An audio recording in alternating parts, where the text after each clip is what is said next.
இறக்கமும் கிருபை நல்ல ஆண்டவரே, இந்த மனமனுஷன் கால வேலைக்காக நன்றியோடு துதிக்கிறோம்.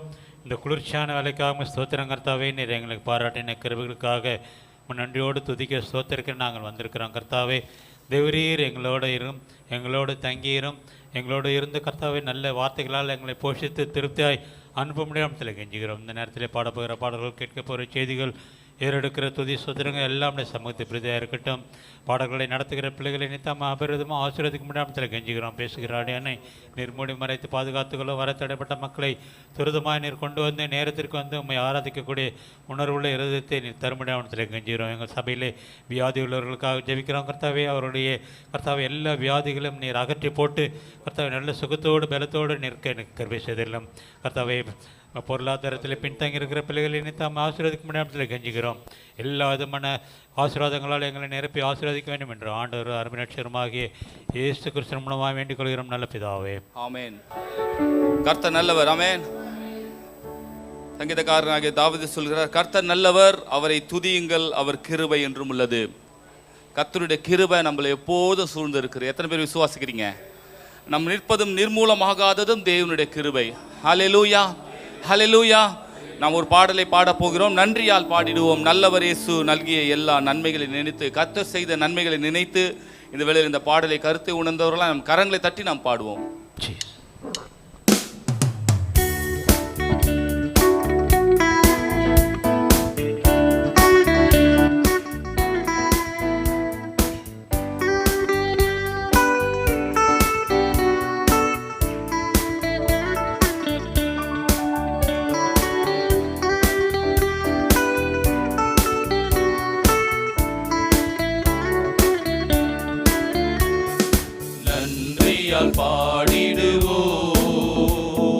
நன்றியால் பாடிடுவோம்.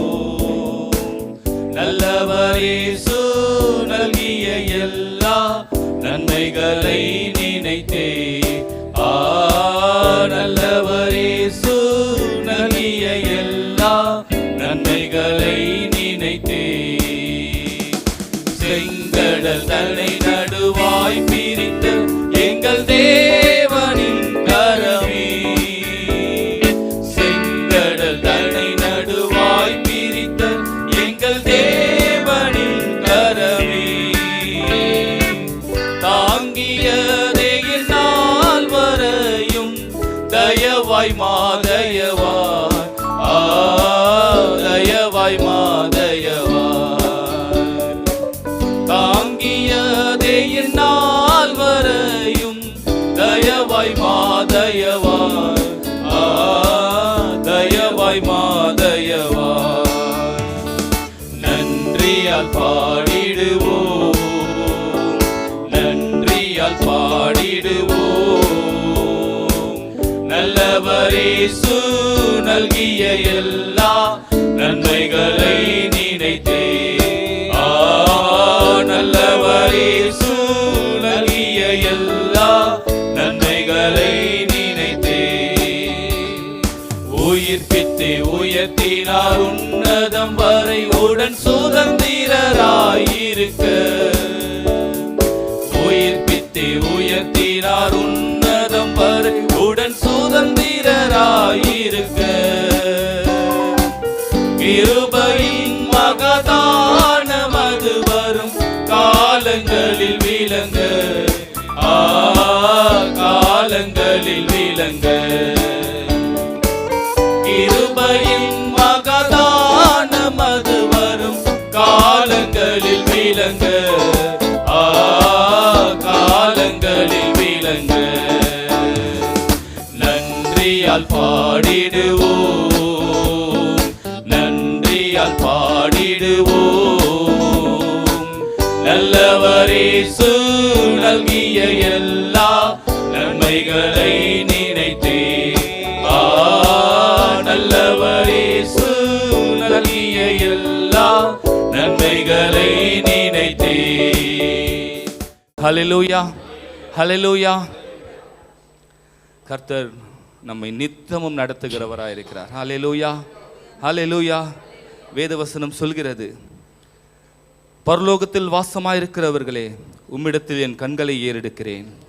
இதோ வேலைக்காரரின் கண்கள் தங்கள் எஜமான்களின் கையை நோக்கி இருக்குமா போலவும், வேலைக்காரியின் கண்கள் தங்கள் எஜமாட்டியின் கையை நோக்கி இருக்குமா போலவும் எங்கள் தேவனாகிய கர்த்தர் எங்களுக்கு இரக்கம் செய்யும் வரைக்கும் எங்கள் கண்கள் அவரை நோக்கி இருக்கும். ஹல்லேலூயா, ஹல்லேலூயா. எத்தனை பேர் சொல்ல போறீங்க, என் கண்கள் தேவனை நோக்கி அமர்ந்து இருக்கிறது? வேதம் சொல்லுகிறது, எனக்கு ஒத்தாசை வரும் பர்வதங்களுக்கு நேராய் என் கண்களை நான் ஏறெடுப்பேன். ஹல்லேலூயா.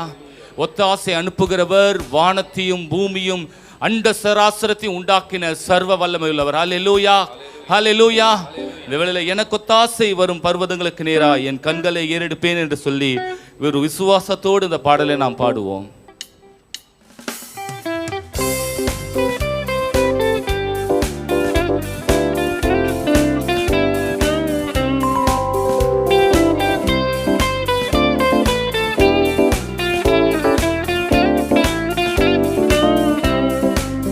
எனக்கொத்தாசை வரும் பர்வதம் நேராய் என் கண்களை ஏறெடுப்பேன்.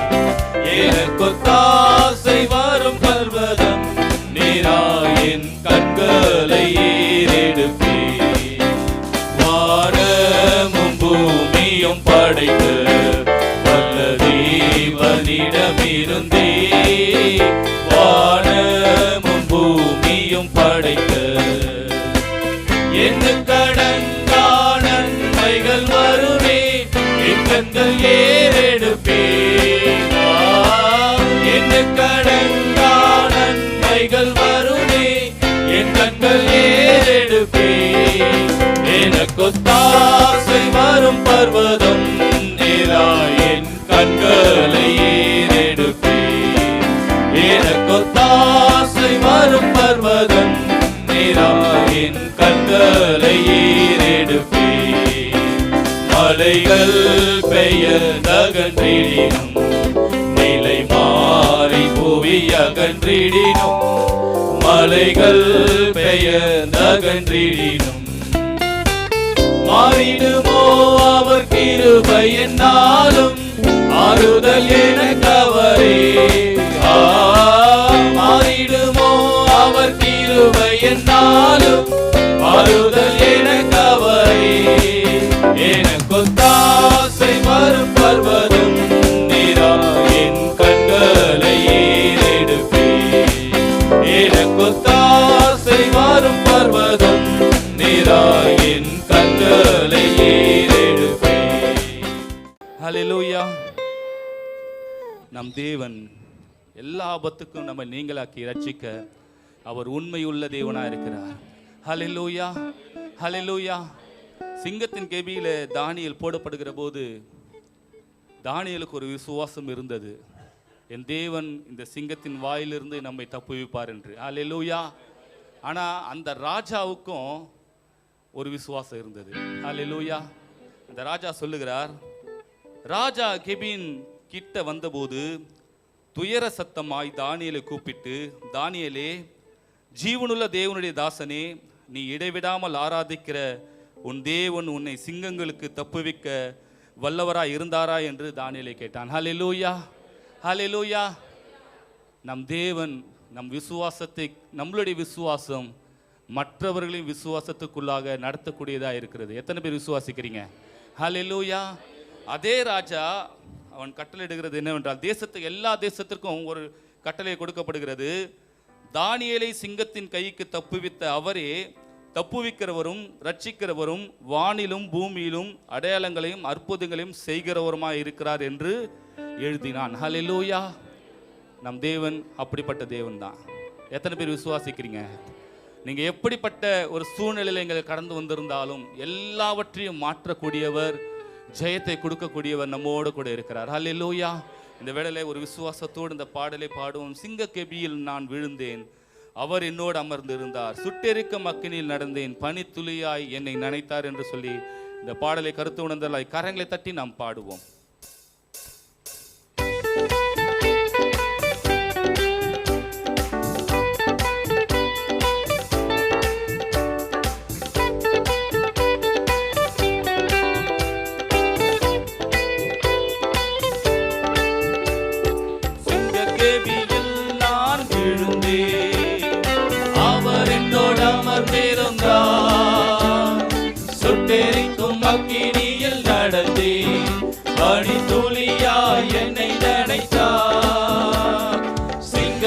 கேள்வியில் நான் விழுந்தேன், அவர் என்னோடு அமர்ந்திருந்தார்.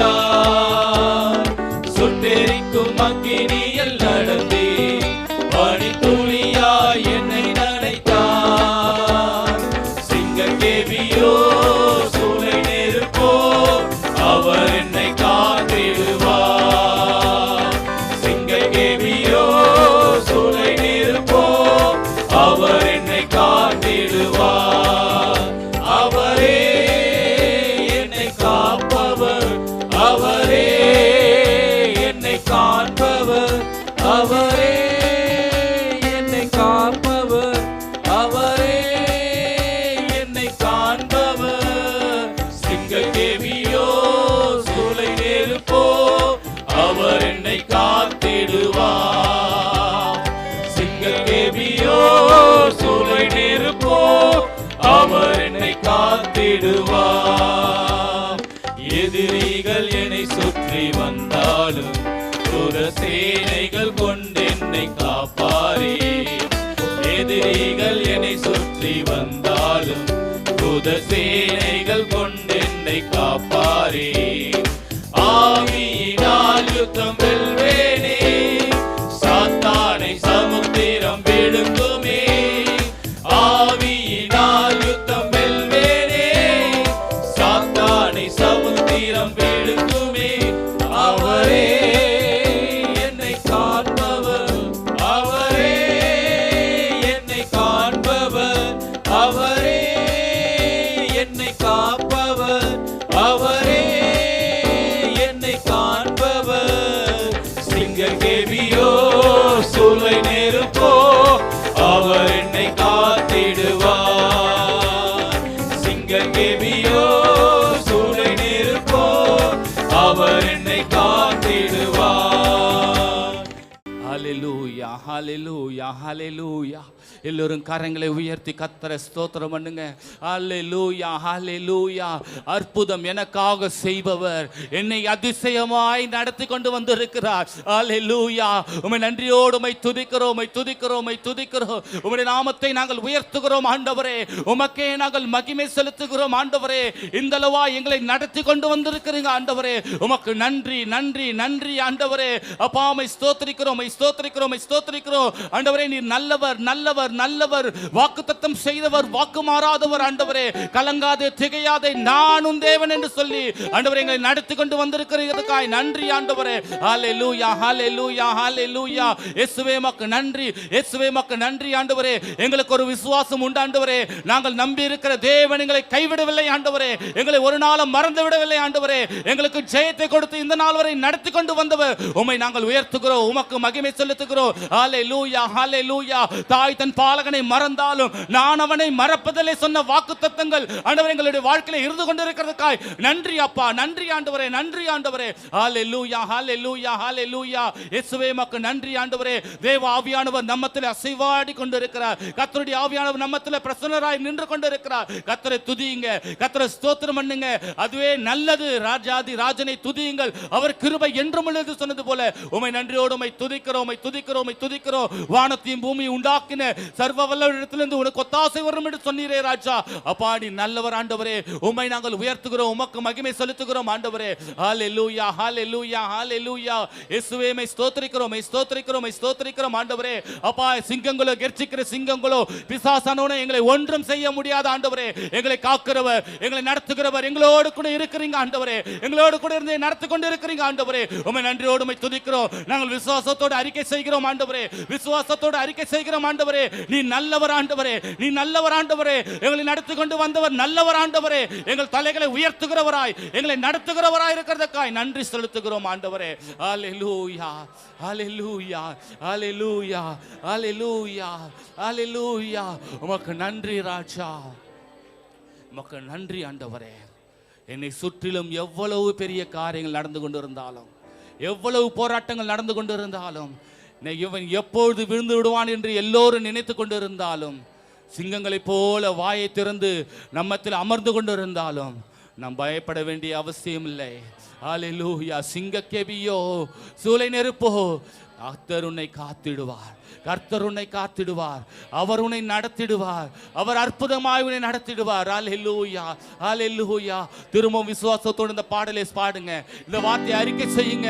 ஆண்டவரே, சிங்க கெபியோ சூளை நெருப்போ ஒன்றும் செய்ய முடியாத ஆண்டவரே, நான் பயத்தோடு தான் கடந்து வந்தேன் ஆண்டவரே, நடுக்கத்தோடு தான் கடந்து வந்தேன். இந்த வார்த்தையை நான் அறிக்கை செய்கிறேன் ஆண்டவரே, இந்த வார்த்தையை நான் உரிதாக்கிக் கொள்கிறேன் ஆண்டவரே. ஏனென்றால் ஆண்டவரே, என்னை காக்கிறவர் நீர் உண்டு ஆண்டவரே. ஹல்லேலூயா, ஹல்லேலூயா, ஹல்லேலூயா. சிங்க கெபியோ சூளை எல்லோரும் பாடுங்க. அவர் என்னை காத்திடுவார். சிங்க கெபியோ சூளை நெருப்போ அவர் என்னை காத்திடுவார். சிங்க கெபியோ சூளை நெருப்போ அவர் என்னை காத்திடுவார். சிங்க கெபியோ சூளை நெருப்போ அவர் என்னை காத்திடுவார். இந்த நாளில் உங்களோடு கூட இணைந்து தேவனுடைய நாமத்தை மகிமைப்படுத்துவோம். தேவனுடைய வார்த்தைகளை பகிர்ந்து கொள்வோம். கர்த்தர் பாராட்டின ஈடில்லா கிருபைகளுக்காய் கர்த்தரை நன்றியோடு கூட ஸ்தோத்திரிக்கிறேன். இந்த தியானத்திற்கான தலைப்பு, உதவி செய்கிறது கர்த்தருக்கு லேசான காரியம். உதவி செய்கிறது கர்த்தருக்கு லேசான காரியம். 2 நாளாகமும் 14ஆம் அதிகாரம் 11வது வசனத்தை மையமாக கொண்டு நாம் இந்த வேத பகுதியை நாம் தியானிப்போம். 2 நாளாகமும் 14ஆம் அதிகாரம் வசனம் 11. ஆசா தன் தேவனாகிய கர்த்தரை நோக்கி கூப்பிட்டு, கர்த்தாவே, பலம் உள்ளவனுக்காகிலும் பலனற்றவனுக்காகிலும் உதவி செய்கிறது உமக்கு லேசான காரியம். எங்கள் தேவனாகிய கர்த்தாவே, எங்களுக்கு துணை நில்லும். உம்மை சார்ந்து உம்முடைய நாமத்தில் ஏராளமான இந்த கூட்டத்திற்கு எதிராக வந்தோம். கர்த்தாவே, நீர் எங்கள் தேவன், மனுஷன் உம்மை மேற்கொள்ள விடாதேயும் என்று சொல்லி இங்கே நாம் வாசிக்கிறோம். கடந்த வாரத்தில் எபினேசர் இம்மட்டும் உதவி செய்தார் என்று சொல்லி அந்த தலைப்பின் கீழாக சிந்தித்தோம். அதை தொடர்ச்சியாக உதவி செய்கிறது கர்த்தருக்கு லேசான காரியம் என்கிறதான இந்த 2வது பாகத்தை சிந்திக்க தெய்வம் நமக்கு உதவி செய்வாராக. கர்த்தருக்கு நமக்கு உதவி செய்வது அவருக்கு லேசான காரியம். இந்த வசனம் எழுதப்பட்டிருக்கிறது, கர்த்தாவே, பலம் உள்ளவனுக்காகிலும் பலன் அற்றவனுக்காகிலும் உதவி செய்கிறது உமக்கு லேசான காரியம். அதாவது பலவீனமாய் காணப்படக்கூடிய எங்களை கொண்டு பலம் உள்ளவர்களை மேற்கொள்வதற்கு உதவி செய்வதற்கு உமக்கு லேசான காரியம் என்பதுதான் சரியான பதமாய் இங்கே அமைந்திருக்கிறது. நாங்கள் பலவீனர், நாங்கள் சொற்பமானவர்கள், நாங்கள் வல்லமை படைத்தவர்கள் அல்ல. ஆனால் எங்களை கொண்டு பலம் படைத்தவர்களை மேற்கொள்ள உதவி செய்வது உமக்கு லேசான காரியம் என்று சொல்லி ஆசா கர்த்தரை மகிமைப்படுத்துகிறதை தான் இங்கே நாம் வாசிக்கிறோம். ஆசாவுடைய வாழ்க்கையில, ஆசா என்கிறதான இந்த ராஜாவுடைய வாழ்க்கையில யூதா பென்யமின் கோத்திரம் தென்னாட்டில கர்த்தர் எப்படி உதவி செய்தார் என்பதை குறித்து இந்த வசனத்தின் அடிப்படையில் நாம் தியானிப்போம். கர்த்தர் நமக்கு உதவி செய்வது அவருக்கு லகுவான காரியம். அது எப்பொழுது தேவன் நமக்கு உதவி செய்ய வல்லவராய் இருக்கிறார் என்பதை இந்த வசனம் நமக்கு கற்றுக் கொடுக்கிறது என்பதைத்தான் நாம் கற்றுக்கொள்ள போகிறோம். இந்த வசனத்தை சார்ந்து இன்றைக்கு காலை ஆராதனையில் அநேக துதி ஸ்தோத்திரங்கள், பாடல்கள் எல்லாமே ஏறெடுக்கப்பட்டதை ஒவ்வொரு வசனமாக நாம் தியானிக்கிற பொழுது உணர்ந்து கொள்ள முடியும். ஆக கர்த்தருடைய ஆவியானவர் நம்மோடு கூட பேசக்கூடிய காரியங்களை உறுதிப்படுத்தி கொடுத்து அவர் தம்முடைய நாமத்தை மகிமைப்படுத்துகிறவராய் இருக்கிறார். யார் இந்த ஆசா என்று சொல்லி பார்க்கிற பொழுது அதே அதிகாரம் 1 10 வசனங்கள் வரை வாசிக்கிற பொழுது அவரை குறித்ததான சம்பவங்கள் எழுதப்பட்டிருக்கிறது. அபியா என்கிறதான ராஜாவுடைய மகன் ஆசா. அபியாவும் ராஜா தான். இவர் அதற்கு பின்பு வந்த ராஜா. தாவீது அவரிலிருந்து கணக்கெடுக்கிற பொழுது இந்த ஆசா 5வது ராஜாவாக காணப்படுகிறார். இந்த ஆசா ஆட்சி செய்ய துவங்கிய 10 வருடங்கள் மிகுந்த அமைதியுள்ள ஒரு காலமாய் இருந்தது. எந்த சண்டைகளும் சச்சரவுகளும் குழப்பங்களும் இல்லாமல் அமைதியுள்ள ஒரு காலமாய் முதல் 10 வருடங்கள் இருந்தது. இந்த 10 வருட காலங்களிலேயே இந்த ஆசா என்கிறதான ராஜா கர்த்தரின் பார்வைக்கு நன்மையானதையும் செம்மையானதையும் செய்தார் என்று சொல்லி, அப்படியானால் என்ன செய்தார்? விக்கிரகங்களை தன்னுடைய தேசத்தை விட்டு அகற்றினார். சிலைகளை தன்னுடைய தேசத்தை விட்டு அகற்றினார்.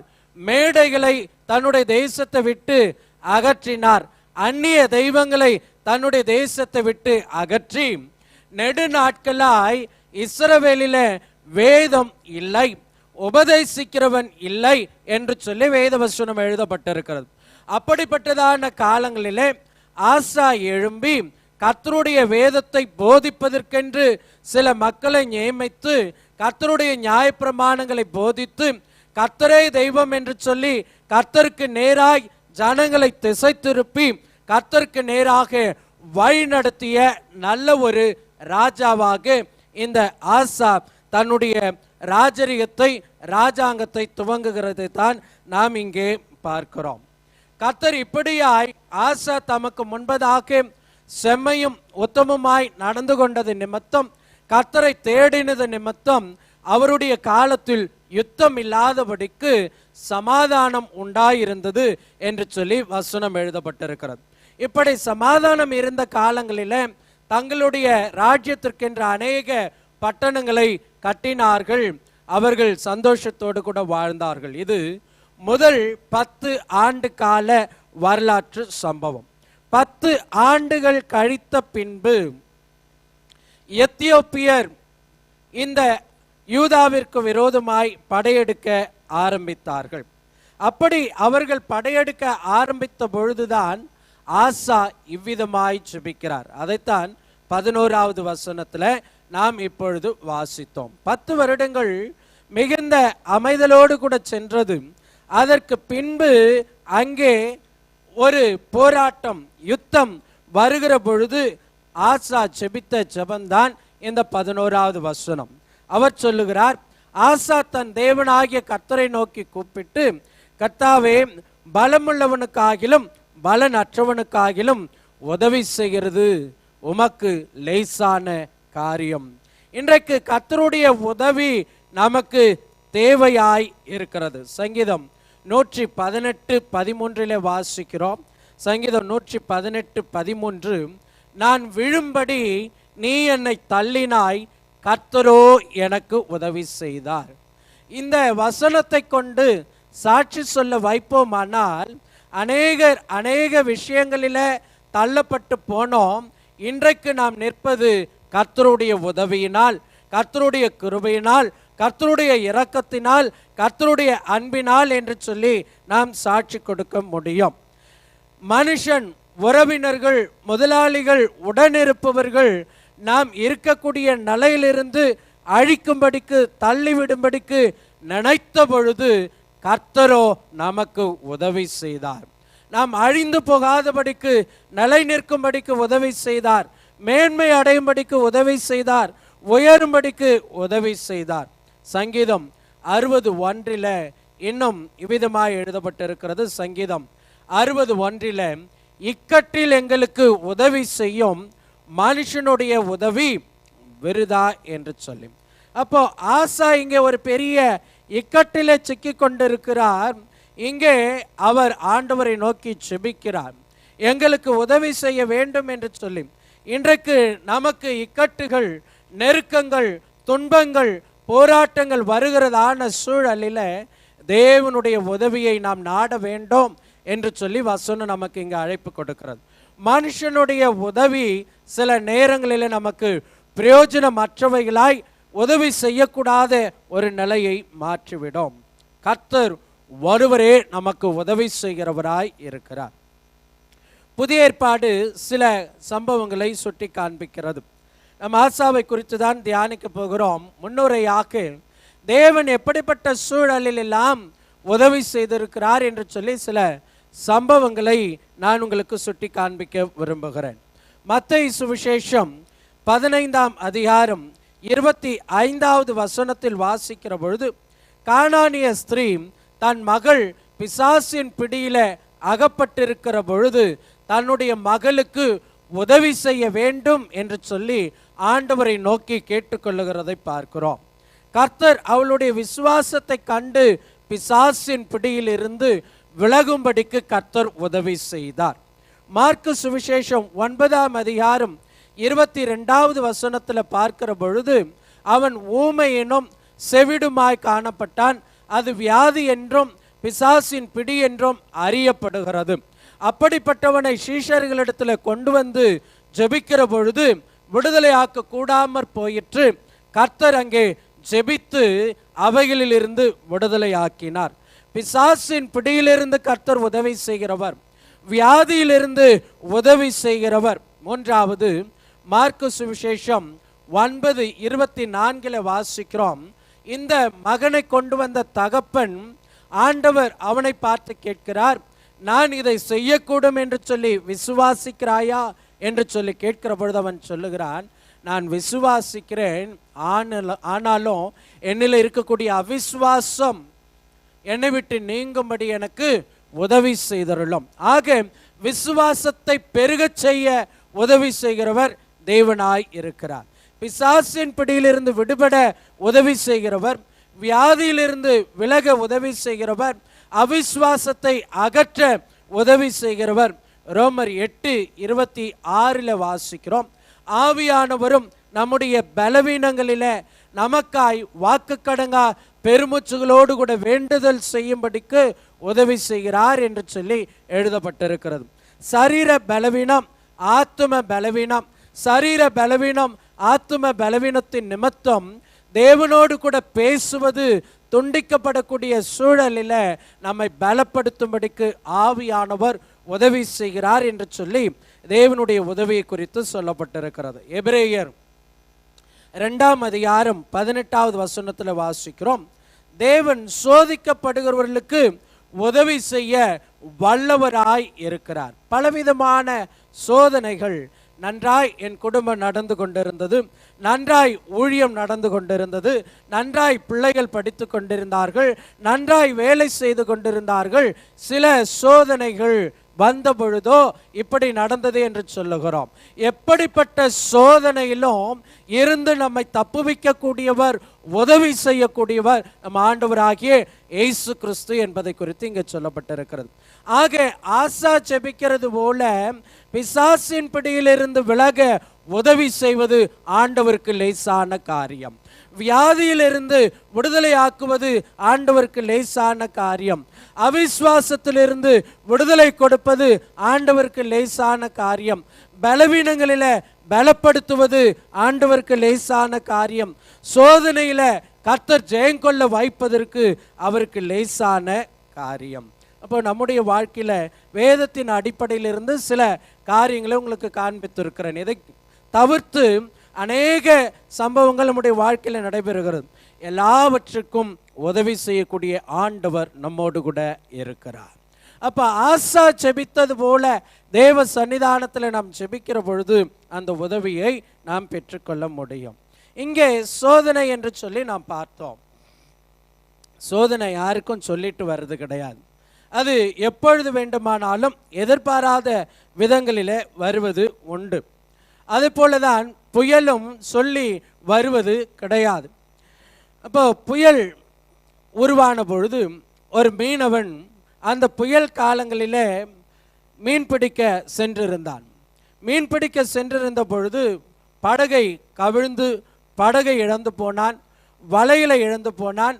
வலையில சிக்கியிருந்த மீன்களையும் இழந்தவனாய் அவன் கரைக்கு திரும்பினான். உயிர் மட்டும் திரும்பினது என்று சொல்லி அவன் வீடு திரும்பினான்.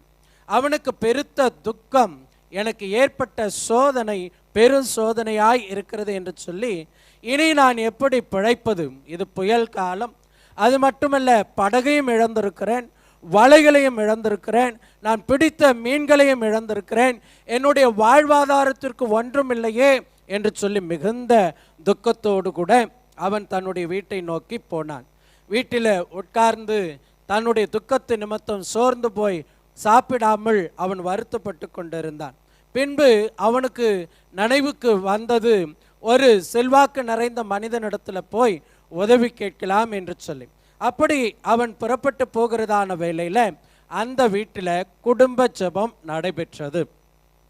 அந்த செல்வாக்கு நிறைந்த மனிதன் பக்தியுள்ள குடும்பமாய் ஜெபிக்கக்கூடியவர்களாய் காணப்பட்டார்கள். அந்த குடும்ப ஜெபத்தில் இந்த மனுஷனும் போய் உட்கார்ந்தான். தன்னுடைய காரியங்களை சொன்னான். என்னுடைய படகை இழந்தேன், என்னுடைய வலைகளை இழந்தேன், நான் பிடித்த மீன்களையும் இழந்தேன், இனி நான் தொழில் செய்வதற்கு பிழைப்பதற்கு ஏதுவான வழி ஒன்றுமில்லை, எனக்கு வந்த சோதனை பெரிதாய் இருக்கிறது என்று சொல்லி அங்கே தன்னுடைய காரியங்களை பகிர்ந்து கொண்டான். அவர்கள் எல்லோரும் சேர்ந்து கர்த்தர் இவருக்கு உதவி செய்யும்படிக்காக, கர்த்தர் இந்த பிரச்சனையிலிருந்து மாற்றும்படிக்காக ஜெபித்தார்கள். அந்த கூட்டம் 1 மணி நேரம் நடைபெற்றது. கூட்டம் முடிந்தது. கூட்டம் முடிகிறதான தருவாயில் அந்த மீனோடைய பையன் வந்து கூப்பிடுறா, அப்பா சீக்கிரமா வீட்டுக்கு வாங்க, நம்ம வீட்டுக்கு பின்னால பெரிய சீல் மீன் ஒதுங்கி இருக்கிறது, பெரிய மீன் ஒதுங்கி இருக்கிறது, சீக்கிரம் வாங்க. அவங்க அப்பா போனாரு. அந்த மீனை பார்த்தா பெரிய மீன். அதை கொண்டு போய் விற்று அவருடைய தேவைகள் எல்லாவற்றையும் பூர்த்தி செய்து கொள்ளக்கூடிய கிருபைகளை உதவிகளை தேவன் கொடுத்தார். அப்போ சோதனைகள் பலவிதங்களிலே நமக்கு வரலாம், அதற்கு தீர்வை தேவன் வைத்திருக்கிறார். தேவ சமூகத்தில் ஆசா ஜெபித்து தீர்வு கண்டான். அதே போல நம்முடைய வாழ்க்கையில எல்லா விதத்திலேயும் உதவிக்காய் தேவனுடைய கரத்தை நோக்கி இருக்கிற பொழுது, உதவிக்காய் நம்முடைய கண்கள் தேவனை நோக்கி இருக்கிற பொழுது அவர் நமக்கு ஒத்தாசை அனுப்புகிறவராய் இருக்கிறார். சங்கீதம் 72:12 வாசிக்கிறோம், கூப்பிடுகிற எளியவனையும் உதவியற்ற சிறுமையானவனையும் அவர் விடுவிப்பார். இன்றைக்கு நிறைய பேர் சொல்லக்கூடியது இதுதான், நான் தனியாக இருக்கிறேன், எங்கள் குடும்பம் சின்னது, நாங்கள் உதவியற்றவர்கள், எங்களுக்கு யாரும் உதவி செய்வதற்கு இல்லை. கர்த்தர் உதவியற்றவர்களை விடுவிக்கிறவராய், உதவியற்றவர்களுக்கு உதவி செய்கிறவராய், அவர் பலப்படுத்துகிறவராய், குறைவுகளை நிறைவாக்குகிறவராய் இருக்கிறார்.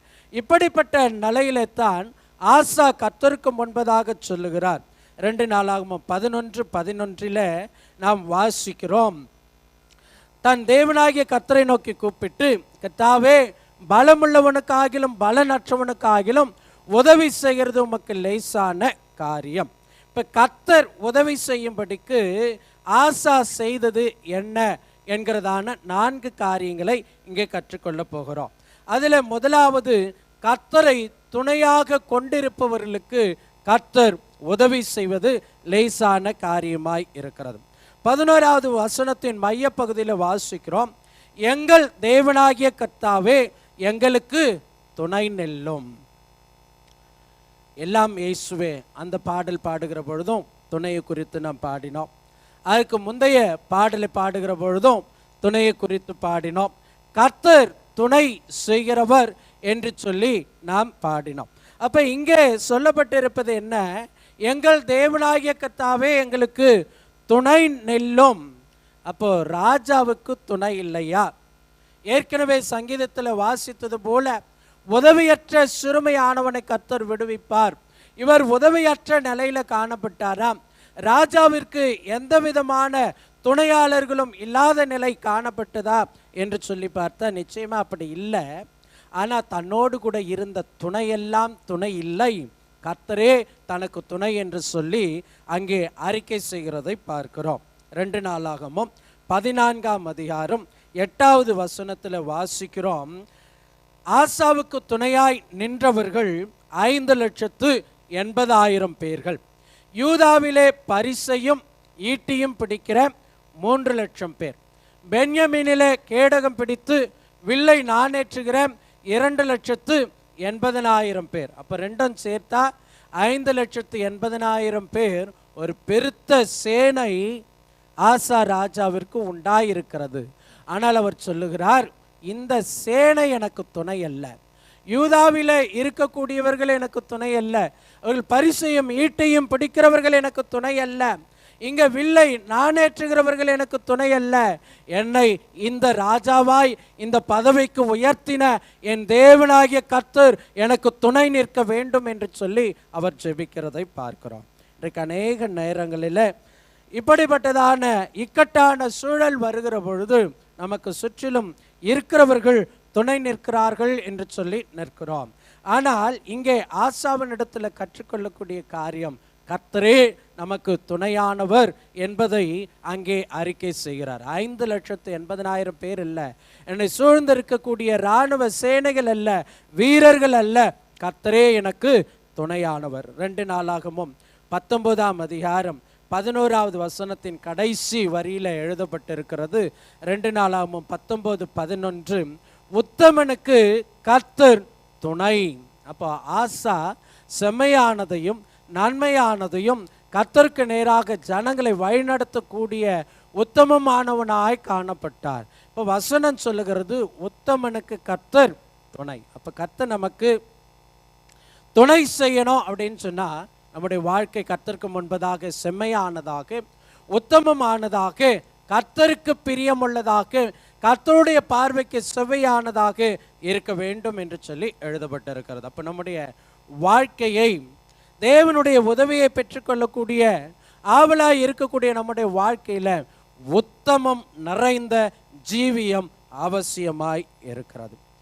அதுக்கு அடுத்தது சங்கீதம் 115:9 வாசிக்கிறோம். சங்கீதம் 115:9, கர்த்தர் யாருக்கு துணையாய் இருக்கிறார்? கர்த்தரை நம்புகிறவர்களுக்கு அவர் துணையாய் இருக்கிறார். இஸ்ரவேலே கர்த்தரை நம்பு, அவரே அவர்களுக்கு துணையும் அவர்களுக்கு கேடகமாய் இருக்கிறார் என்று சொல்லி எழுதப்பட்டிருக்கிறது. கர்த்தர் மேல் யார் நம்பிக்கை வைக்கிறார்களோ அவர்களுக்கு கர்த்தர் துணையாய் இருக்கிறார். கர்த்தர் நமக்கு துணையாய் இராத பொழுது சங்கீதம் 94:17 வாசிக்கிறோம், கர்த்தர் எனக்கு துணையாய் இராவிட்டால் என் ஆத்துமா சீக்கிரமாய் மௌனத்தில் வாசம் பண்ணியிருக்கும். அதாவது இன்னைக்கு உயிரோடு கூட இங்கே ஆராதிக்கக்கூடிய நிலையில நம்ம இருந்திருக்க மாட்டோம். கர்த்தருடைய உதவியினாலே நாம் பிழைத்திருக்கிறோம். கர்த்தர் நமக்கு துணையாளராய் இருப்பதினாலே நாம் பிழைத்திருக்கிறோம் என்று சொல்லி வசனம் சொல்லுகிறது. ஆக கர்த்தர் நமக்கு துணை செய்யணும், கர்த்தர் நமக்கு பக்கபலமாய் நிற்கணும். அப்படி என்று சொன்னால் நாம் உத்தமம் நிறைந்த ஒரு வாழ்க்கை, கர்த்தர் நமக்கு துணை செய்ய வேண்டும் என்று சொன்னால் கர்த்தர் மீது நம்பிக்கை உள்ள ஒரு வாழ்க்கை. இப்படி வாழ்கிற பொழுது அவர் என்னால் நமக்கு துணை செய்கிறவராய் இருக்கிறார். நாம் தொடர்ந்து ஜீவிக்க தேவன் பலன் கொடுக்கிறவராய் இருக்கிறார். சங்கீதம் 86:17 இவ்விதமாய் வாசிக்கிறோம். அங்கே ஒரு ஜெபம் எழுதப்பட்டிருக்கிறது. சங்கீதம் 86:17, கர்த்தாவே நீர் எனக்கு துணை செய்து என்னை தேற்றுகிறதை என் பகைஞர் கண்டு வெட்கப்படும்படிக்கு எனக்கு அனுகூலமாக ஒரு அடையாளத்தை காண்பித்தருளும். அப்போ ஒவ்வொரு நாளும் நாம் ஜெபிக்கக்கூடிய ஜெபம், ஆண்டவரே நீர் எனக்கு துணை செய்யுங்க, என்னுடைய வேலையில் எனக்கு துணை செய்யுங்க, என்னுடைய குடும்பத்தை நடத்துவதற்கு எனக்கு துணை செய்யுங்க. எல்லா விதமான இக்கட்டான சூழலிலேயும் கர்த்தர் நமக்கு துணை செய்யும்படிக்கு நாம் ஜெபிக்க வேண்டும். ஆசாவிற்கு ஏராளமான வீரர்கள் இருந்தார்கள், ஆயுதங்கள் இருந்தது. எல்லாவற்றையும் விட்டு கர்த்தரையே அவர் துணையாய் கொண்டிருந்தபடினாலே அங்கே அவருக்கு உதவி செய்வது லேசான காரியமாய் இருந்தது. சங்கீதம் 146:5 நாம் வாசிக்கலாம். சங்கீதம் 146:5 வாசிங்க.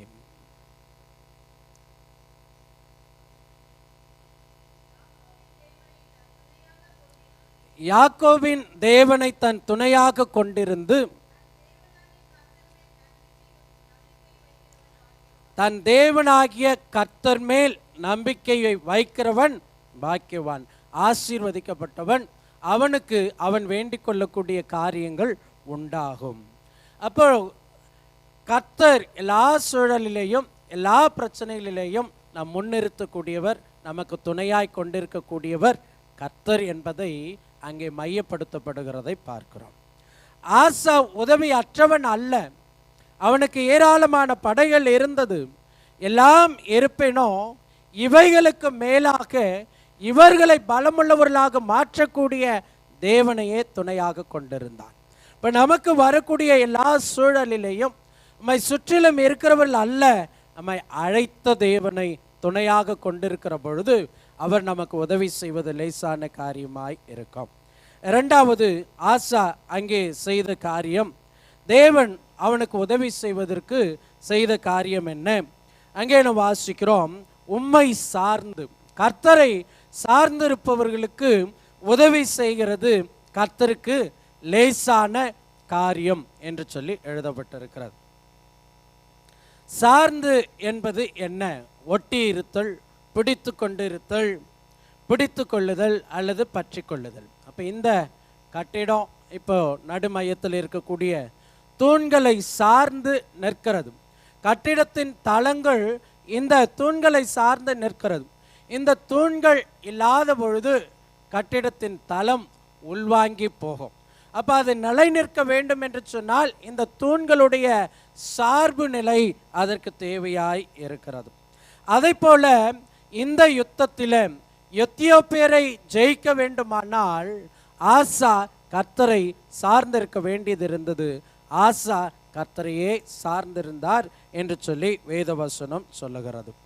ஒரு கொடியாக படரக்கூடிய அவரை கொடியோ அல்லது மற்ற கொடிகளோ, கொடி வகையான அந்த செடிகள், காய்களை, கனிகளை கொடுக்கக்கூடியவைகளை, தாவர இனங்களை பார்க்கிற பொழுது அது படருவதற்கு ஒரு குச்சியோ அல்லது ஒரு கொம்போ அல்லது ஒரு கம்பியோ அல்லது ஒரு கட்டிடமோ இருந்தால்தான் அது படர்ந்து கனியோ காய்களையோ கொடுக்க முடியும். அதற்கு படருவதற்கு என்று சொல்லி, சார்ந்து கொள்வதற்கு என்று சொல்லி ஒன்றும் இல்லாமல் இருக்குமானால் சீக்கிரமாக வெயில் பட்டு காய்ந்து போயிடும். நாமளும் கூட கர்த்தரை சார்ந்து இராமல் போனால் இன்றைக்கு நம்முடைய வாழ்க்கை பல இருக்கும், சீக்கிரமாய் காய்ந்து போய்விடும். நம்முடைய வாழ்க்கை வற்றாத நீரூற்றை போல இருக்க வேண்டும் என்று சொன்னால் தேவனோடு கூட சார்ந்து இருக்கிறவர்களாய், தேவனோடு கூட இசைந்து நடக்கக்கூடியவர்களாய், தேவனுடைய வார்த்தையை கேட்கக்கூடியவர்களாய், தேவ சத்தத்திற்கு கீழ்ப்படியக்கூடியவர்களாய் இருக்க வேண்டும். அப்பொழுது தேவனுடைய உதவி நமக்கு நிச்சயம், அவர் எல்லா சூழலிலும் நமக்கு உதவி செய்வது அவருக்கு லேசான காரியம். அப்போ ஆசா கர்த்தரை சார்ந்திருந்தாராம். அதே 2 நாளாகமும் 14ஆம் அதிகாரம் 8வது வசனத்தின் கடைசி பகுதி, இவர்கள் எல்லாரும் பராக்கிரமசாலிகள், 5,80,000 வீரர்கள் இருந்தார்கள், ஈட்டி பிடிக்கிறவர்கள் இருந்தார்கள், பரிசையை தாங்கி நிற்கிறவர்கள் இருக்கிறார்கள், வில்லை பிடிக்கிறவர்கள் இருக்கிறார்கள். இங்கே வசனம் சொல்லுகிறது, இவர்கள் எல்லாரும் கோழையானவர்கள் அல்ல, தோற்று போகக்கூடியவர்கள் அல்ல, இவர்கள் எல்லாம் பராக்கிரமசாலிகள். யுத்தத்துக்கு விட்டா எல்லாவற்றையும் ஜெயித்துட்டு வருவாங்க, அப்படிப்பட்ட பராக்கிரமசாலிகள். ஆனால் இங்கே ஆசா மனுஷனுடைய பராக்கிரமத்தை சார்ந்திருக்கவில்லை, தன்னுடைய யுத்த வீரர்களுடைய பராக்கிரமத்தை சார்ந்திருக்கவில்லை, ஆயுதங்களை சார்ந்திருக்கவில்லை, வீரர்களை சார்ந்திருக்கவில்லை. கர்த்தரோ பயங்கர பராக்கிரமசாலியாய் என்னோடு கூட இருக்கிறார் என்று சொல்லி வசனம் சொல்லுகிறது. அப்படியாய் பயங்கர பராக்கிரமசாலியான கர்த்தரை சார்ந்து கொண்டார். இன்றைக்கு நம்முடைய வாழ்க்கையிலையும் வீடு கட்டுமானமோ திருமணங்களோ அல்லது மற்ற காரியங்களோ வருகிற பொழுது அவருடைய பேங்க் பேலன்ஸ் அல்ல, நமக்கு உதவி செய்கிறேன் என்று சொன்ன நபர்களுடைய ஆறுதலான வார்த்தைகள் அல்ல, அல்லது மற்ற காரியங்கள் அல்ல, இவைகளெல்லாம் செய்விக்கக்கூடிய கர்த்தரை நாம் சார்ந்திருக்க வேண்டும். கர்த்தருடைய வார்த்தையை தள்ளி, கர்த்தரை தள்ளி மனிதனுடைய வார்த்தைகள் மீது, மனிதன் கொடுக்கக்கூடிய உதவிகள் மீது நாம் சார்ந்திருக்கிற பொழுது அங்கே சில சோதனைகளை சந்திக்க நேரிடும். ஆக நம்முடைய சுய புத்தியின் மேல் சாராமல் கர்த்தரை சார்ந்திருக்க வேண்டும் என்று சொல்லி நீதிமொழிகள் 23:4 வாசிக்கிறோம். நீதிமொழிகள் 23:4, ஐஸ்வர்யவானாக வேண்டும் என்று பிரயாசப்படாதே, சுய புத்தியை சாராதே. சில சமயங்களில் கர்த்தருடைய சத்தத்தையோ அல்லது தேவனுடைய சித்தத்தையோ அறிய நாம் தவற விட்டு நம்முடைய ஆலோசனை என்னவோ, அதை நம்முடைய புத்தி சொல்லக்கூடியது என்னவோ அவைகளை செயல்படுத்த வேண்டும் என்று சொல்லி நினைத்து கர்த்தரை தள்ளி கர்த்தருடைய ஆலோசனைகளை தள்ளி நாம் செயல்படுகிற பொழுது தேவனுடைய உதவிகளை இழந்து போய்விடுகிறோம். நீதிமொழிகள் 3:5 வாசிக்கிறோம். நீதிமொழிகள் 3:5, உன் சுய புத்தியின் மேல் சாயாமல் உன் முழு இருதயத்தோடும் கர்த்தரில் நம்பிக்கையாய் இருந்து என்று சொல்லி எழுதப்பட்டிருக்கிறது. இப்போ அநேக நேரங்களிலே நம்முடைய வாழ்க்கையில் நன்கு ஜெபிக்கக்கூடியவர்கள், உபவாசிக்கக்கூடியவர்கள், பாஷைகளை பேசக்கூடியவர்கள், ஊழியங்களை செய்யக்கூடியவர்கள், எல்லா நிலையிலையும் நாம் வளர்ந்து வருகிற பொழுது சில சமயங்களில் விசுவாச தடுமாற்றம், தேவ நடத்துதலின் தடுமாற்றம் எல்லாம் ஏற்பட்டு நம்முடைய சுய புத்தியை சார்ந்து கொண்டு செயல்படுகிற பொழுது அங்கே தோல்வியை சந்திக்கிறோம். இதே ஆசாவுடைய ராஜாவுடைய வாழ்க்கையில் அதுக்கு அடுத்தது 15-16 அதிகாரங்களில் நம்ம வாசிக்கிற பொழுது ஆசா ராஜாவுடைய 35வது வருஷத்தில் சில பிரச்சனைகள் வந்தது. அப்போ அங்கே வசனம் அழகாக எழுதப்பட்டிருக்கிறது, ராஜா ஆசா கர்த்தரை சார்ந்து கொள்ளாமல் சீரிய ராஜாவை சார்ந்து கொண்டான் என்று சொல்லி எழுதப்பட்டிருக்கிறது. கர்த்தரை சார்ந்து கொள்ளாமல் ஆசாவுக்கு வியாதி வந்த பொழுது கர்த்தரை சார்ந்து கொள்ளாமல் பரியாரிகளை சார்ந்து கொண்டான் என்று சொல்லி அவர் 41 வருஷம் ஆட்சி செய்கிறார். கடைசி அந்த 6 வருடங்கள் அவருக்கு அநேக யுத்தங்களும் வியாதியும் கண்டு ஆசா மரித்து போனார். அப்போ ஒரே நபர்கிட்ட இருந்து நம்ம கற்றுக்கொள்ளக்கூடிய காரியம், கர்த்தரை சார்ந்து இருக்கிற பொழுது கர்த்தர் உதவி செய்கிறார், கர்த்தரை சார்ந்து இல்லாத பொழுது தோல்வியும் வியாதியும் துன்பமும் உண்டாகிறதை நாம் கற்றுக்கொள்ளுகிறோம். ஆசா அப்படி வளர்ந்து வந்த காலங்களில் கர்த்தரை சாராமல் சுய புத்தியை சார்ந்தது நிமித்தம் அங்கே தேவனுடைய தண்டனைக்கு உள்ளானார். ஏசாயா 26ஆம் அதிகாரம் 13வது வசனத்தில் சொல்லப்பட்டிருக்கிறது. பிற்பகுதியில் வாசிக்கிறோம். ஏசாயா 26:13, இனி உம்மை மாத்திரம் சார்ந்து உம்முடைய நாமத்தை பிரஸ்தாபப்படுத்துவோம் என்று சொல்லி எழுதப்பட்டிருக்கிறது. ஏசாயா 50ஆம் அதிகாரம் 10வது வசனத்தின் பிற்பகுதி, தான் தேவனை சார்ந்து கொள்ள கடவன். உங்களில் எவன் கர்த்தருக்கு பயந்து அவருடைய தாசனின் சொல்லை கேட்டு தனக்கு வெளிச்சம் இல்லாததினால் இருட்டிலே நடக்கிறானோ அவன் கர்த்தருடைய நாமத்தை நம்பி தன் தேவனை சார்ந்து கொள்ள கடவன். அப்போ நாம் ஒவ்வொருவரும் தேவனை சார்ந்து கொள்ளும்படிக்கு அழைக்கப்படுகிறோம். இங்கிலாந்து தேசத்தில் பிரசித்தி பெற்ற தேவ ஊழியரும் பெரிய அநாதை இல்லத்தை நடத்தியவருமான ஊழியர் ஜார்ஜ் முல்லர், அவருடைய அநாதை விடுதியில் ஏராளமான பிள்ளைகள் தங்கி படித்து வந்தார்கள். அவர் ஒவ்வொரு நாளும் ஒவ்வொரு வேளை ஆகாரத்திற்கும், தன்னுடைய விடுதியிலே தங்கியிருந்தவர்களுடைய ஆகாரத்திற்கும், தங்கி பணிவிடை செய்யக்கூடியவர்களுடைய ஆகாரத்திற்கும், செலவினத்திற்கும், கட்டுமானத்திற்கும் கர்த்தரையே சார்ந்திருப்பார். காலை ஆகாரம் முடிஞ்சிச்சா மதியான ஆகாரத்துக்காக ஜெபிக்க ஆரம்பிப்பார், மதியம் முடிஞ்சிச்சா சாயங்காலத்துக்கு ஜெபிக்க ஆரம்பிப்பார். இப்படித்தான் அங்கே அவர் கர்த்தரை சார்ந்து விசுவாச வாழ்க்கையை அவர் வாழ்ந்தார். ஒரு நாள் காலையில் ஆகாரத்திற்கு எல்லோரும் ஆயத்தம் ஆகிவிட்டார்கள். ஆகார நேரமாகிவிட்டது. பிள்ளைகளும் பணியாளர்களும் வந்து அமர்ந்து விட்டார்கள். ஜார்ஜ் முல்லருக்கு தெரியும் காலையில் பிள்ளைகளுக்கு கொடுப்பதற்கு ஒன்றுமே இல்லை என்று சொல்லி தெரியும்.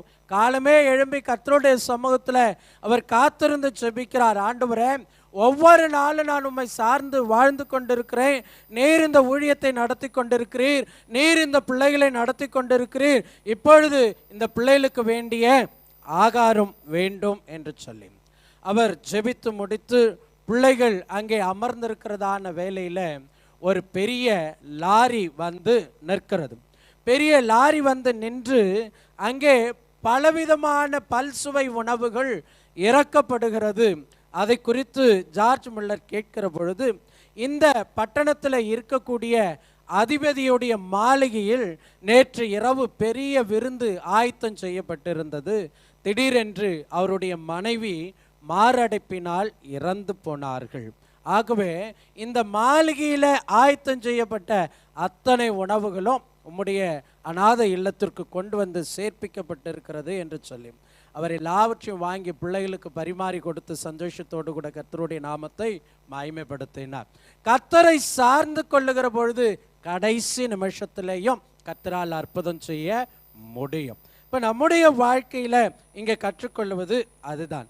கர்த்தரை சார்ந்து கொள்ளுகிற பொழுது வெற்றி நமக்கு நிச்சயம். 2 நாளாகமும் 13ஆம் அதிகாரம் 18வது வசனத்தின் பிற்பகுதியில் வாசிக்கிறோம்.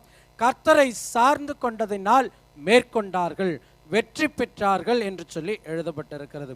யாரெல்லாம் கர்த்தரை சார்ந்து இருக்கிறோமோ அப்பொழுது கர்த்தர் அங்கே என்ன செய்கிறார்? வெற்றியை அவர் கொடுக்கிறார், அவர் ஜெயத்தை கொடுக்கிறார். அப்போ கர்த்தரை சார்ந்து கொள்ளாத பொழுது துன்பம் நேரிடுகிறது என்பதைத்தான் 2 நாளாகமும் 16ஆம் அதிகாரம் 7-8 ஆசாவுடைய வாழ்க்கையில், எந்த ஆசாவுடைய வாழ்க்கையில் உதவி கிடைத்ததோ அதே ஆசா ராஜாவுடைய வாழ்க்கையில் துன்பமும் நேரிட்டது பிற்காலத்தில்.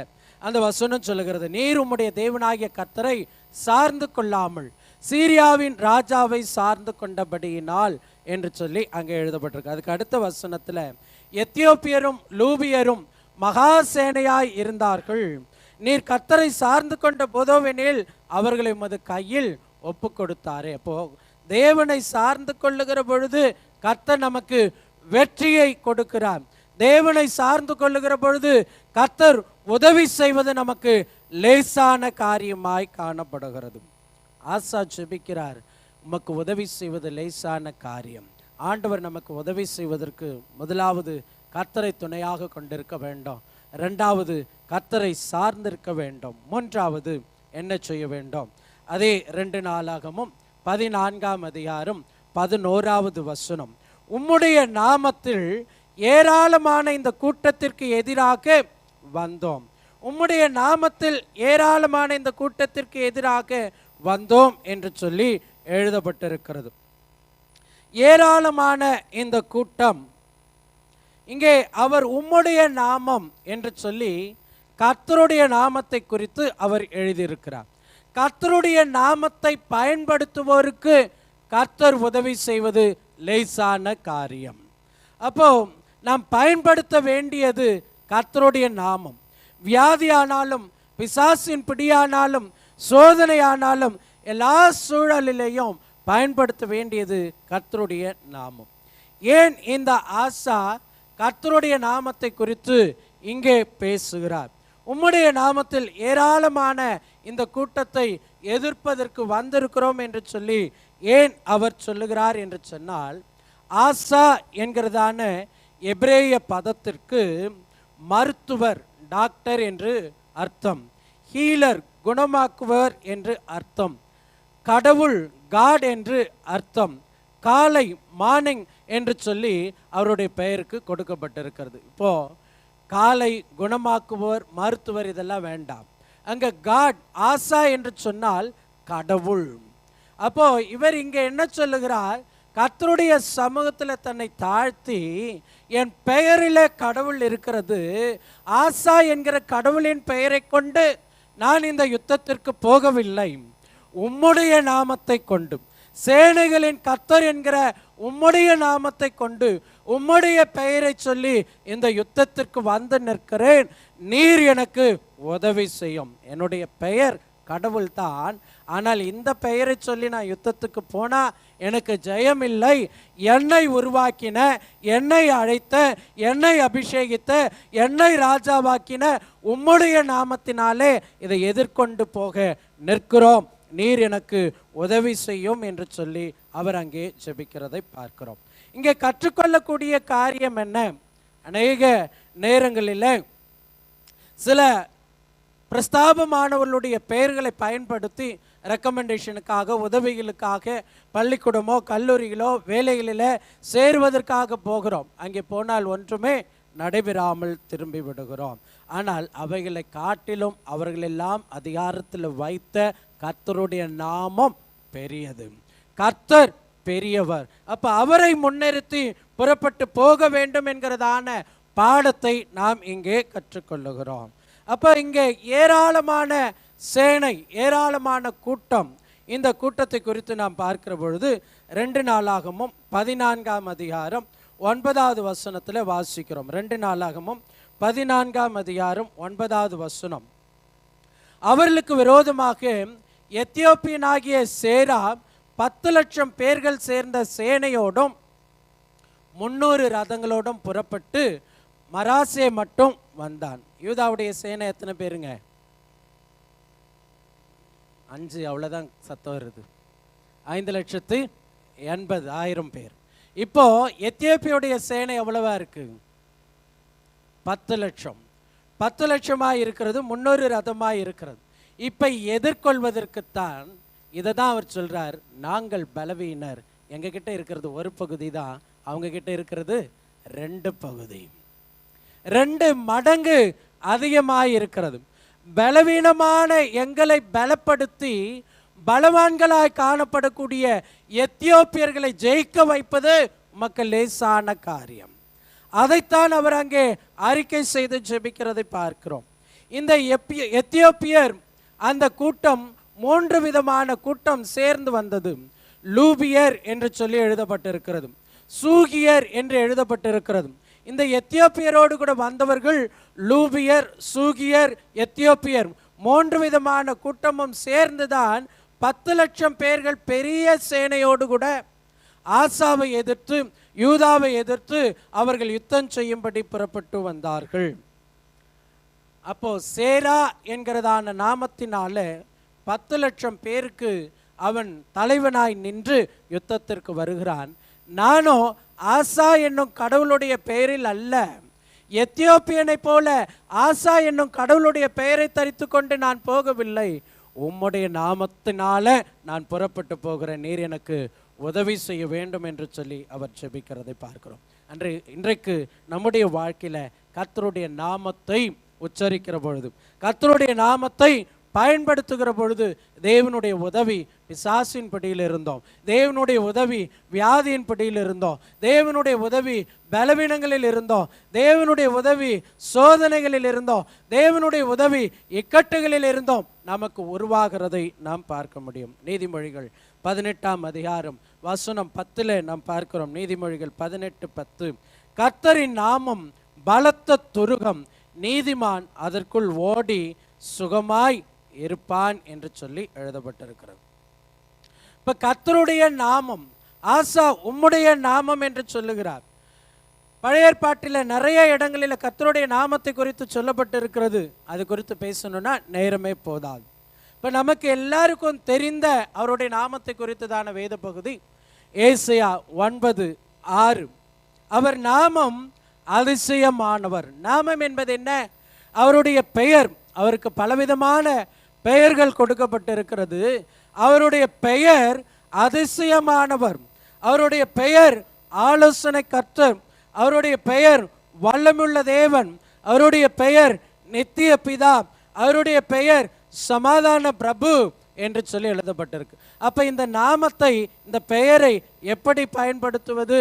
சமாதானம் இல்லாத சூழலில், சமாதானம் உருவாக்கப்பட வேண்டிய இடத்துல இயேசுவே நீர் சமாதான பிரபுவாய் வந்து செயல்படும் என்று சொல்லி கர்த்தருடைய நாமத்தை நாம் பயன்படுத்த வேண்டும். அதிசயம் நடைபெற வேண்டிய இடத்துல உம்முடைய நாமம் அதிசயமானவர், நீர் இங்கே அதிசயங்களை செய்தருளும் என்று சொல்லி கர்த்தருடைய நாமத்தை பயன்படுத்துகிற பொழுது உதவி. ஆலோசனைக்காய் தவிக்கிறதான வேளையில ஆலோசனை கர்த்தர், நீர் வந்து ஆலோசனை கொடும் என்று சொல்லி கர்த்தருடைய நாமத்தை பயன்படுத்துகிற பொழுது அங்கே உதவி உருவாகிறது. இப்படி நிறைய சொல்லிட்டே போகலாம். சங்கீதம் 76:1 வாசிக்கிறோம், யூதாவில் தேவன் அறியப்பட்டவர், இஸ்ரவேலில் அவருடைய நாமம் பெரியது. குடிசை பகுதிகள் நிறைந்த ஒரு வீட்டில் ஒரு சிறுமி, 7 வயது நிறைந்த ஒரு சிறுமி படுத்த படுக்கையில் வியாதியாய் கிடந்தாள். அவளால் எழும்பி நடக்க இயலாது. நடக்க இயலாத நிலையில அவள் படுக்கையில் இருக்கக்கூடியதான சூழலில் பக்கத்தில் இருக்கக்கூடிய சவுக்கத்தோப்பு தீப்பிடித்து எரிய ஆரம்பித்தது. அது எரியக்கூடிய அதோடைய அனல், அதோடைய காற்று, அந்த தீயாக்கப்பட்டது இந்த குடிசை பகுதிக்குள் புகுந்தது. தாய் வெளியே ஓடி போய் பார்த்தால் தீ தங்களுடைய பக்கம் வருவதை போல் காணப்படுகிறது. அவளுடைய மனம் மிகுந்த வேதனைக்குள்ளாகி, என்னுடைய பிள்ளையை நான் எப்படி தூக்கி கொண்டு போவேன், இன்னும் சற்று நேரத்தில் என் வீடு எரிந்துவிடும் போல் இருக்கிறதே என்று சொல்லி கலங்கினவளாய் வீட்டிற்குள் வந்தாள். வீட்டுக்குள் படுத்திருந்த அந்த சிறு பெண் அம்மாவை பார்த்து, அம்மா, தீ நம்ம வீட்டு பக்கம் வருதா? அம்மாவுக்கு என்ன சொல்றதுன்னே தெரியல. இந்த பிள்ளையோடைய உடல்நிலையை பார்ப்பதா, தீப்பிடிக்க போகிறது என்கிறதான நிலையை பார்ப்பதா? அது வருகிறது போலத்தான் காணப்படுகிறது. அந்த சிறுமி சொன்னால், என் இயேசுவால் அதை மாற்றுவதற்கு கூடும், நம்ம செபிக்கலாம் அம்மா என்று சொல்லி இருவரும் கரத்தை இறுக பற்றி கொண்டு செபிக்கிறார்கள். ஆண்டவரே, என்னால் எழும்பி ஓட முடியாது, என்னுடைய தாயினால் என்னை தூக்கி கொண்டு போக முடியாது, நாங்கள் ஓடினாலும் தப்பிக்கொள்வதற்கு இடமில்லை, வெளியே தீ காட்டு தீயை போல எரிந்து கொண்டிருக்கிறது, உம்முடைய நாமத்தினாலே, கர்த்தருடைய நாமம் பலத்த துருகம் என்று சொல்லி எழுதப்பட்ட அந்த வசனத்தை சண்டே ஸ்கூல்ல சொல்லி கொடுத்ததை நினைவில் கொண்டு அவள் சொல்லுகிறார், இயேசுவின் நாமத்தில் இந்த தீயின் காற்றின் வேகம் வேறு திசையாய் வீசட்டும், எங்க பக்கம் வரக்கூடாது என்று சொல்லி அவள் ஜெபிக்கிறாள். சிறிது நேரம் கழித்து தாய் மீண்டும் வெளியே போய் பார்க்கிறாள். அந்த தீயின் காற்று வேறு பக்கமாய் வீசி இவர்களுடைய குடிசை பகுதி சேதமடையாமல் கர்த்தர் அவளையும் அவளுடைய குடும்பத்தையும் பாதுகாத்திருந்ததை குறித்து கர்த்தருக்கு நன்றி செலுத்தினாள். எப்பொழுது இயேசு என்கிறதான நாமத்தை, ஆலோசனை கர்த்தர் என்கிறதான நாமத்தை, அதிசயமானவர் என்கிறதான நாமத்தை, சமாதான பிரபு என்கிறதான நாமத்தை அந்தந்த சூழலிலே நாம் உபயோகப்படுத்துகிற பொழுது கர்த்தர் நமக்கு உதவி செய்வது லேசான காரியம். நான்காவது, 2 நாளாகமம் 14ஆம் அதிகாரம் 11வது வசனத்தின் பிற்பகுதி, நீர் எங்கள் தேவன், மனுஷன் உம்மை மேற்கொள்ள விடாதேயும். நீர் எங்கள் தேவன், மனுஷன் உம்மை மேற்கொள்ள விடாதேயும். இதில் என்ன விசேஷம் இருக்குது? நீர் எங்கள் தேவன், நானும் அதை தானே சொல்லிட்டு இருக்கோம் அப்படின்னு சொல்லிட்டு நம்ம கேட்கலாம். கர்த்தர் யாருக்கு உதவி செய்கிறார்? கர்த்தரை உரிமையாக்கி கொள்பவர்களுக்கு உதவி செய்கிறார். நீர் எங்கள் தேவன் என்று சொல்லி ஆசா சொல்வதற்கான காரணம் என்ன? ஆசாவிற்கு முந்தைய ராஜ்யபார காலங்களிலே அநேக விக்கிரகங்கள், விக்கிரக தோப்புகள், சிலைகள், அந்நிய தெய்வ வழிபாடுகள் எல்லாம் இருந்தது. ஜனங்கள் அவைகளை பின்பற்றினார்கள், ராஜாக்கள் அவைகளை பின்பற்றினார்கள், எல்லாம் நடைபெற்றது. இப்போ இவர் ஆண்டவருடைய சமூகத்தில் சொல்லுகிறார், அவைகளெல்லாம் எங்களுடைய தெய்வம் அல்ல. போருக்கு ஒரு தெய்வம், அழிப்பதற்கு ஒரு தெய்வம், படைப்பதற்கு ஒரு தெய்வம் என்று சொல்லி அநேக தெய்வங்கள் நிறைந்திருந்த யூதாவில இப்ப ஆண்டவரை பார்த்து சொல்லுகிறார், நீரே எங்களுடைய தெய்வம், நீரே எங்களுடைய தெய்வம் என்று சொல்லி அவர் உரிமை கொண்டாடி அவர் ஜெபிக்கிறார். நீர் எங்களுடைய தெய்வமானால் நாங்கள் உம்முடைய பிள்ளைகள். அப்படி இருக்கிற பொழுது எத்தியோப்பியர் எங்களை வெற்றி கொள்ளக்கூடாது. எத்தியோப்பியர் எங்களை வெற்றி கொண்டால் நாங்கள் உம்முடைய பிள்ளைகளாக இருக்கிறபடினால உம்மையே ஜெயித்ததற்கு அடையாளமாய் இருக்கும். ஆகவே மனுஷர் உம்மை மேற்கொள்ள விடாதேயும் என்று சொல்லி அவர் ஜெபிக்கிறதை பார்க்கிறோம். கர்த்தரை தன்னுடைய தெய்வமாக உரிமை கொள்ளுகிறதை அங்கே நாம் பார்க்கிறோம். சங்கீதம் 33:12 வாசிக்கிறோம், கர்த்தரை தங்களுக்கு தெய்வமாக கொண்ட ஜாதியும் அவர் தமக்கு சுதந்திரமாக தெரிந்து கொண்ட ஜனமும் பாக்கியம் உள்ளது. சங்கீதம் 144:15 வாசிக்கிறோம், இவ்விதமான சீரை பெற்ற ஜனம் பாக்கியம் உள்ளது, கர்த்தரை தெய்வமாக கொண்டிருக்கிற ஜனம் பாக்கியம் உள்ளது என்று சொல்லி. அப்போ நாம் பாக்கியம் பெற்ற ஜனங்கள் கர்த்தரை தெய்வமாய் கொண்டிருக்கிறபடியினாலே. யோவான் 1ஆம் அதிகாரம் 12வது வசனத்தில் வாசிக்கிறோம், அவருடைய நாமத்தின் மேல் விசுவாசம் உள்ளவர்களாய் அவரை ஏற்றுக்கொண்டவர்கள் எத்தனை பேர்களோ அத்தனை பேர்களும் தேவனுடைய பிள்ளைகள் ஆகும்படி அவர்களுக்கு அதிகாரம் கொடுத்தார்.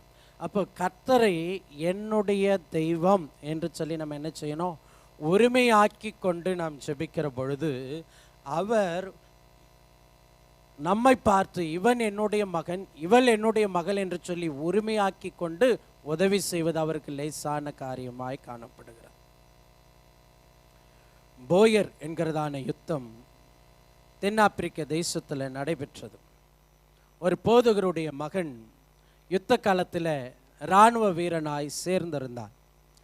தினசரி யுத்த காலத்தில் நிற்கக்கூடிய தன்னுடைய மகனுக்காக, ஆண்டவரே அவன் என்னுடைய மகன் அல்ல, உம்முடைய மகன், யுத்த காலத்தில் நீர் அவனை பாதுகாக்க வேண்டும் என்று சொல்லி ஒவ்வொரு நாளும் அவனை ஒப்பு கொடுத்து ஜெபிப்பது வழக்கம். ஒரு நாள் இரவு வழக்கமாய் ஜெபித்து முடித்து விட்டார். பாஸ்டர் தூங்க போகிறார், ஆனாலும் தூக்கம் வரல. திரும்பவும் எழும்பி ஜெபிக்கிறார், படுக்கிறார். திரும்பவும் எழும்பி ஜெபிக்கிறார், படுக்கிறார். திரும்பவும் எழும்பி ஜெபிக்கிறார், படுக்கிறார். இப்படியே அந்த இரவு கழிந்து போகிறது. இப்படிப்பட்டதான நிலையில இந்த போயர் யுத்தம் தென்னாப்பிரிக்க தேசத்தில் மிகவும் கடுமையாக்கி இவர்கள் பகுதியில் இருந்து யுத்தத்திற்கு போன 12 வீரர்கள் மரித்து போனார்கள்.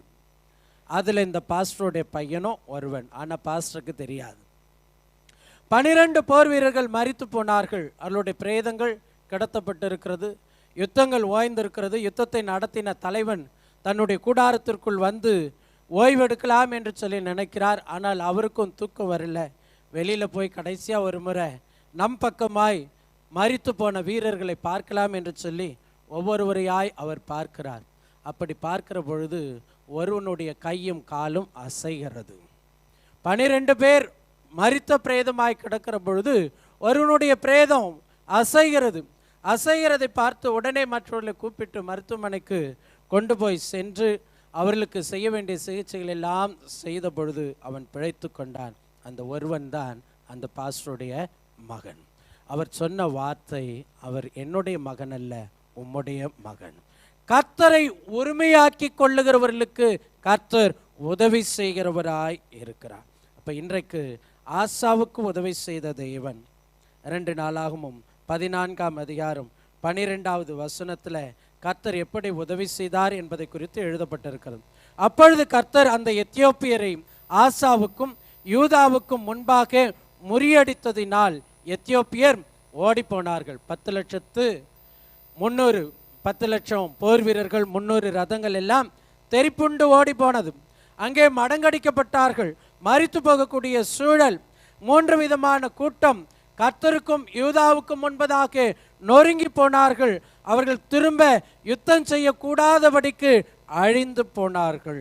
இங்கே கற்றுக்கொள்ளக்கூடிய காரியம், ஆசாவிடம் இருந்தது சிறிய கூட்டம்தான். ஆசா எல்லா விதத்திலையும் கர்த்தரை துணையாக கொண்டிருந்தார். ஆசா கர்த்தரை சார்ந்திருந்தார். ஆசா கர்த்தருடைய நாமத்தை பயன்படுத்தினார். ஆசா கர்த்தருடைய நாமத்தை உரிமையாக்கி கொண்டார். ஆகவே கர்த்தர் அவருக்கு உதவி செய்வது லேசான காரியமாய் காணப்பட்டது. இன்றைக்கு நம்முடைய வாழ்க்கையில் நாம் கர்த்தரை துணையாக கொண்டிருப்போம், கர்த்தரை சார்ந்திருப்போம், கர்த்தருடைய நாமத்தை பயன்படுத்துவோம், கர்த்தரை உரிமையாக்கி கொள்ளுவோம். கர்த்தர் நமக்கு எல்லா விதமான சூழலிலும் உதவி செய்வது அவருக்கு லேசான காரியம். எழுமி நின்று கண்களை மூடி நாம் ஜெபிப்போம். கிருபையும் இரக்கமும் நிறைந்த நல்ல தகப்பனே, இந்த ஆசீர்வதிக்கப்பட்ட இந்த கால வேளைக்காய் உமக்கு நன்றி செலுத்துகிறோம். உம்மை துதிக்கிறோம், உம்முடைய நாமத்தை மகிமைப்படுத்துகிறோம் ஐயா. ஆண்டவரே கர்த்தாவே, ஆசாவுடைய வாழ்க்கையில் ஆண்டவரே அவர் உம்மை உறுதியாய் பற்றி கொண்ட பொழுது கர்த்தாவே நீர் அவருக்கு அற்புதங்களை செய்தீரே, நீர் உம்முடைய நாமத்தை மகிமைப்படுத்தினீரே கர்த்தாவே, எதற்காய் உமக்கு நன்றி செலுத்துகிறோம். அதே போல இந்த நாட்களில் உதவியற்ற சிறுமியானவனை விடுவிக்க வல்லவர் என்று சொல்லி நாங்கள் வாசித்தோமே. அநேக நேரங்களில் உதவியற்றவர்களாய் காணப்படக்கூடிய எங்களுடைய சூழலில் கர்த்தாவே நாங்கள் உம்மை துணையாய் கொண்டு, நாங்கள் உம்மை சார்ந்து, நாங்கள் உம்முடைய நாமத்தை உபயோகித்து, நாங்கள் உம்மை ஒருமையாக்கி கொண்டு உதவிகளை சுதந்திரித்து கொள்ள கிருபை தாரும். ஆராதனையில் பங்கு பெற்ற சிறியோர் பெரியோர் ஒவ்வொருவரையும் நீர் ஆசீர்வதியும். ஊழியத்தில் ஈடுபட்ட அத்தனை பேரையும் கூட கர்த்தர் நீர் ஆசீர்வதியும். இந்த புதிய வாரத்திலேயும் உடைய மாறாத கிருபையின் பிரசன்னம் ஒவ்வொருவரோடு கூட தங்கியிருக்கட்டும். எல்லா வியாதிகள் பொல்லாப்புகளில் இருந்து கர்த்தர் விடுதலையாக்கும். உடைய ஆசீர்வாதத்தோடு கூட அனுப்பும். கர்த்தரா இயேசுவின் நாமத்தில் பிதாவே, ஆமென். என் ஆத்துமாவே கர்த்தரை ஸ்தோத்திரி, என் முழு உள்ளமையருடைய பரிசுத்த நாமத்தை ஸ்தோத்திரி. என் ஆத்துமாவே கர்த்தரை ஸ்தோத்திரி, அவர் செய்த சகல உபகாரங்களையும் மறவாதே. அவர் உன் அக்கிரமங்கள் எல்லாம் மன்னித்து, உன் நோய்கள் எல்லாம் குணமாக்கி, உன் பிராணனை அழிவுக்கு விலக்கி மீட்டு, உன்னை கிருபையினாலும் இரக்கங்களினாலும் முடிசூட்டி, நன்மையினால் உன் வாயை திருப்தியாக்குகிறார். கழுகுக்கு சமானமாய் உன் வயது திரும்ப வாழ வயது போல் ஆகிறது. கர்த்தர் உன்னை ஆசீர்வதித்து உன்னை காக்க கடவர். கர்த்தர் தம்முடைய முகத்தை உன்மேல் பிரகாசிக்க பண்ணி உன்மேல் கிருபையாய் இருக்க கடவர். கர்த்தர் தம்முடைய முகத்தை உன்மேல் பிரசன்னமாக்கி உனக்கு சமாதானம் கட்டளையிட கடவர். உடைய கர்த்தராகிய இயேசு கிறிஸ்துவினுடைய கிருபை நம் அனைவரோடு கூட தங்கியிருப்பதாக. ஆமென்.